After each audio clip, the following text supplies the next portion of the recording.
চৰকাৰৰ হিচাপ মৰ্মে অসমত 3,64,00,000 মানুহ আছে, ধৰক 4 কোটিৰ ওচৰা ওচৰি। তাৰে ভিতৰত 90 লাখ মানুহৰ হাতত সম্পূৰ্ণৰূপে চৰকাৰে টকা উপাৰ্জন কৰিব পৰা ৰাস্তা এটা তেওঁলোকক দি দিছে। আৰু সেই মানুহখিনিয়ে বাকী মানুহখিনিয়ক মানে চলাই আছে। তেওঁলোকে খৰচ নকৰে, একেবাৰে নকৰে। বদমাছ, 1 নম্বৰ বদমাছৰ হাত দি। মেৰিগ'ল্ড বিস্কুট 1 পেকেট লৈ আহিব, পেপাৰ এটা কিনিব আৰু লাল চাহ। তেওঁলোকে যদি খৰচে নকৰে তেতিয়া আমাৰ এই যে বাকী মানুহবিলাকে যে চলিব লাগে, তেওঁলোকে চলিব কেনেকৈ?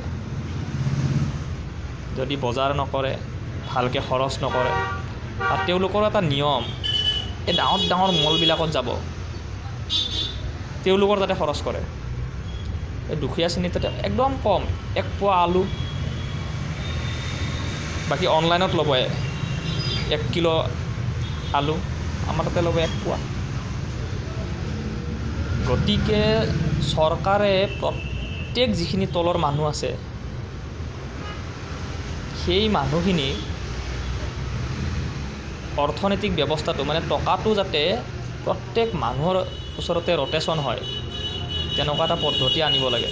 চৰকাৰে আনিব পাৰিব, তাৰ বাহিৰে কোনো আনিব নোৱাৰে।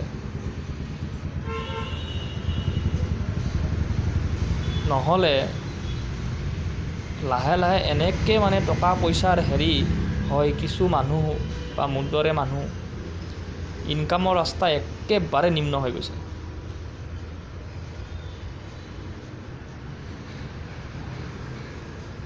গতিকে সেই বস্তুবিলাক চৰকাৰে ভাবিব লাগে। এজন মানুহৰ পেঞ্চন হিচাপত যদি আমি চাওঁ, এদিনত তেওঁৰ 1900 বা 2000 টকা তেওঁলোকৰ ইনকাম, মানে পেঞ্চনৰ টকা আহে, কিন্তু খৰচ কৰে মাত্ৰ 20 টকা, বা খুব বেছি কৰে যদি 30 টকা 50 টকা, বাকীবিলাক বেংকত জমা কৰি থৈ দিয়ে। তেওঁলোকৰ পইচাবিলাক খৰচ কৰিলেহে জনসাধাৰণৰ ওচৰলৈ যাব পইচাবিলাক। খৰচ কৰক না। আৰু তেওঁলোকে আমাৰ মানুহবিলাকৰ ওপৰত বেছি গুৰুত্ব দিয়ক, মানে হিন্দু মানুহৰ ওপৰত।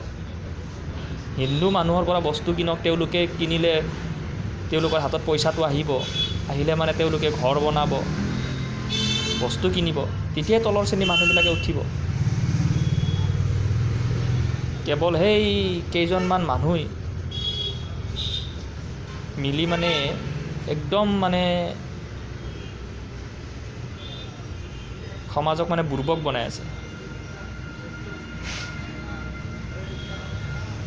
মই সকলো টকা থকা মানুহকে মই কওঁ, আপোনালোকে পূৰা খৰচ কৰক।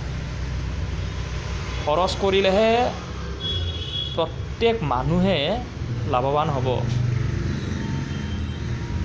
মৰি গ'লে নহ'লে আপোনাৰ এই বেংকত আপোনাৰ পৰিয়ালে চেণ্ডেল হৈ যাব পইচা আনোতে। পইচাবিলাক খৰচ কৰক, প্ৰত্যেক হিন্দু মানুহৰে যাতে কামত লাগে। ধন্যবাদ।